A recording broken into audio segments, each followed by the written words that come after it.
My name is Greg Backman, and I'm reading this evening on behalf of Judith Kennedy, who's not able to be with us this evening.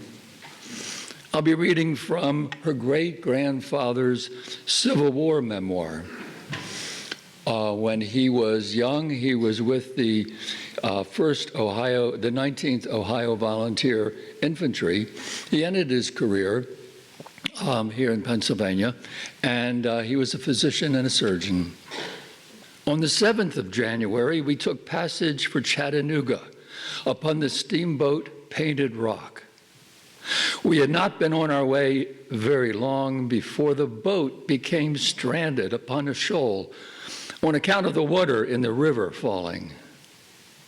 We had with us about 200 prisoners, among them a colonel, a major, and a captain of artillery. The water was extremely cold. The river was full of floating ice. When the boat struck a rock or snag, which broke a large hole in the bottom of the boat, and the vessel began to fill rapidly with water, and all of us had to make our escape through the 2-foot wide opening. And here was shown the coolness and discipline of old soldiers. They kept perfectly cool and orderly and did not block off our only means of escape by a rush, but in single file. We crawled out of our prison onto the lower floor of the boat and again stood or sat shivering in the piercing cold wind.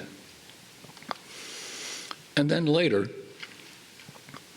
finally, after enduring much hunger and cold, we now drew some clothing and the weather became as beautiful as spring. We had joyous hopes and anticipations of seeing home, friends, and God's country once more. The siege, the nakedness, the hunger, the cold, the march, the battle were as a dream. We left our dead, our sorrows, our troubles behind, and started for the land we loved the best, with joyous hearts, hoping soon to see our friends whom we had not seen for nearly 3 long years. I journeyed from Canton, Ohio, from where I had enlisted at the beginning of the war. Then I started for my native state. And as I journeyed along from Pittsburgh to Harrisburg, the mountains seemed to be twice as high and 10 times more beautiful than when I had seen them last. And in my mind constantly kept repeating the lines of the old Indian song, "Dark flow the waters of the blue Juniata."